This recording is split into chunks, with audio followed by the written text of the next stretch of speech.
for Dana Evans getting involved. Evans all over Quinterly. That's quick on quick. Wale, the crossover. In the sterile brightness of the University of Iowa Stead Family Children's Hospital on a quiet December afternoon in 2024, the faint hum of medical machines blended with the laughter of children whose resilience gave the corridors a strange, sacred warmth. Caitlin Clark, known to millions as the fiery, record-shattering basketball prodigy, walked those hallways not as an athlete, but as a human being quietly carrying a memory that still pulsed like a heartbeat beneath her fame. When she entered room 412, she found 8-year-old Emma Rodriguez sitting upright in her hospital bed, her thin frame surrounded by tubes, soft blankets, and the quiet strength of a child who had learned too early what it meant to fight for life. The girl's eyes, luminous and wide with wonder, lit up as she whispered, "Are you really Caitlin Clark? My mom says you're the best basketball player in the world." Caitlin smiled, pulling a chair close and taking Emma's hand. "I play basketball, that's true," she said softly, "but I think you might be braver than I've ever been." The nurses who stood quietly in the doorway saw something shift in Caitlin's eyes, a recognition that went beyond sympathy. For them, this was another celebrity visit, but for Caitlin, it was a return to a place that had once shaped her soul. Few people knew that 15 years earlier, she had lain in a hospital bed of her own, tubes in her arms, her parents watching helplessly as pneumonia turned into something far more dangerous.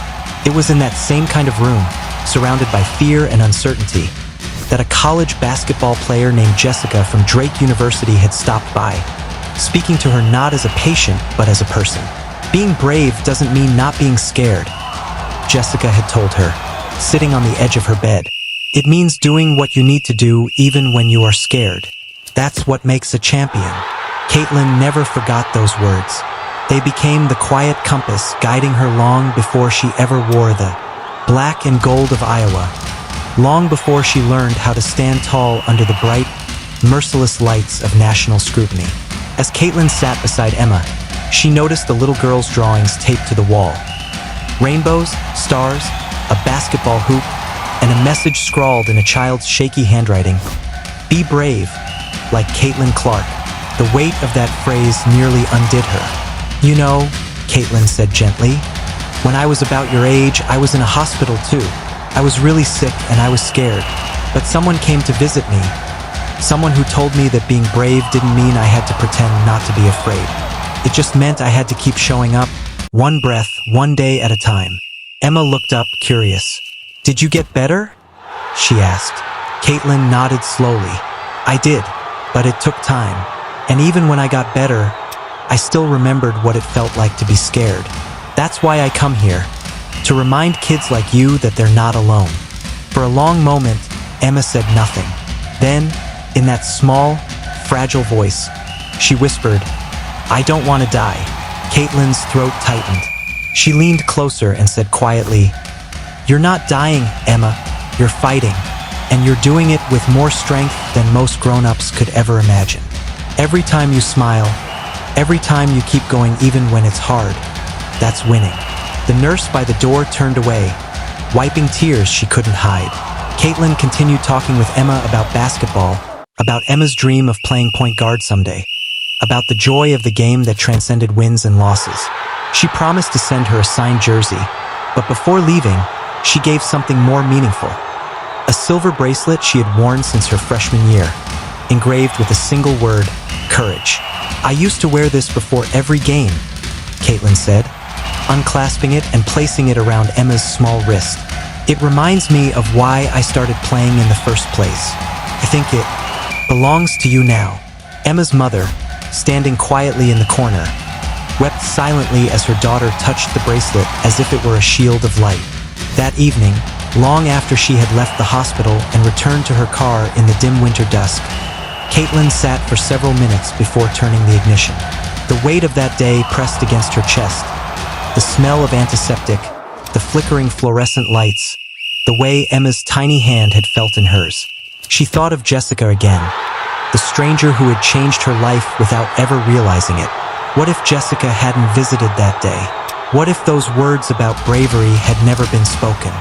Would she have learned to face the crushing expectations, the criticism, the loneliness that came with fame? That thought stayed with her as she returned to practice the next morning. The cameras would later capture her fierce competitiveness, her record-breaking shots, her impossible range. But no one would see the private promise she had made to herself that night. To always remember that strength was never about dominance, but about compassion.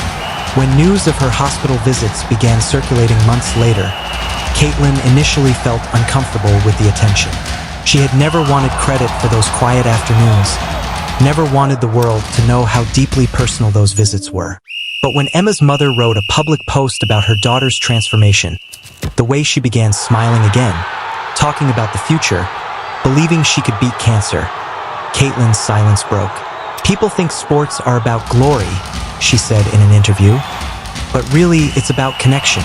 The courage those kids show puts everything in perspective. They're the real champions." Emma's story spread across social media, inspiring thousands of messages from parents and young patients who saw themselves in her struggle. And when Emma finally completed her treatment months later, she sent Caitlin a photo of herself wearing the bracelet, standing outside the hospital, holding a basketball with a grin that said everything words could not. Caitlin kept that photo on her locker door for the rest of her season. Before every game, she touched it briefly, a silent ritual of gratitude. The memory of that little girl reminded her that every battle, on the court or in life, was about finding courage when fear whispered that you couldn't. And though few people knew it, Caitlin had quietly established a fund in Emma's name, helping children with long-term illnesses continue their education after recovery. When asked why she did it, she smiled and said simply, "Because someone once showed me what courage looks like when I needed it most. It's my turn to pass it on." By the end of that year, her story had become something of a legend. Not the record-breaking athlete or the fiery competitor, but the woman who returned to the place where she once learned to be brave, reminding the world that the most powerful victories are those that happen far from the noise of arenas. In that sterile hospital room, with one frightened little girl and one woman who had once been her, the boundaries between hero and child, strength and vulnerability, winner and wounded blurred completely. Caitlin Clark, the icon, had become Caitlin Clark, the human being. Proof that true greatness isn't found in the roar of crowds, but in the quiet moments when you kneel beside another person's pain and say, "You are not alone." And in that December afternoon's golden afterglow, she realized that life's most meaningful championships are not won with trophies, but with tenderness, courage, and the quiet promise. Wings need a bucket here. Haley Jones gets downhill, blocked from behind, staying with the Wings. The soft light of the hospital room flickered gently against the white walls as Caitlin Clark sat beside Emma's bed, her presence filling the space with quiet warmth rather than the overwhelming aura of celebrity. Emma's eyes, wide and curious despite the fatigue etched into her small face, gazed up at her visitor with both awe and confusion. "How am I brave?" she asked, her voice barely above a whisper. "I'm just lying in this bed getting medicine." For a moment, Caitlin hesitated, and something shifted inside her. She could have offered the usual words of comfort that public figures are expected to give. Phrases about courage, resilience, and hope. But instead, she chose honesty.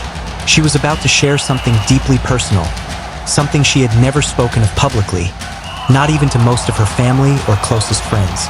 "Emma," she said softly, her voice steadying as she leaned forward. "Can I tell you a secret?" The little girl nodded, her eyes locked on Caitlin's face. "When I was about your age, I was in a hospital too," Caitlin continued. "I was really sick and scared, and I didn't know if I was going to get better." The room fell still. Even the nurses nearby, quietly tending to other patients, found themselves slowing their movements to listen. Emma's small hand tightened around Caitlin's, sensing the weight behind her words. "While I was there," Caitlin said, her tone deepening with memory, "a basketball player came to visit me, just like I'm visiting you now, and she told me something I've never forgotten, something that helped me become strong enough to do everything I've done since then." Caitlin paused, her gaze soft but unwavering. "She told me that being brave doesn't mean you're not scared. It means you keep fighting even when you're scared, even when it's hard, even when you don't know what's going to happen next. And Emma, she added, squeezing the girl's hand, watching you fight this disease, seeing you smile even when you're tired, hearing you talk about your dreams for when you get better. That's the bravest thing I've ever seen. Tears welled in Emma's eyes, not out of sadness, but from the profound recognition that someone truly understood her struggle. It wasn't just sympathy. It was connection, an unspoken understanding between two souls who had both faced uncertainty and chosen to fight anyway. Caitlin leaned a little closer, her voice soft but sure. "And do you know what else?" she said. "That basketball player made me promise that if I ever got the chance, I would visit other kids who were fighting hard battles and tell them what she told me. So, Emma, I'm not just here because I play basketball. I'm here because I made a promise to pass on the strength that someone once gave me when I needed it most." For a moment, silence filled the room, sacred and still. Then Emma, frail from treatment yet suddenly radiant with determination, sat up slightly and looked Caitlin directly in the eyes. "Will you make me the same promise?" she asked, her voice trembling with emotion. "That if I get better, I'll help other kids who are scared like I am?" The question struck Caitlin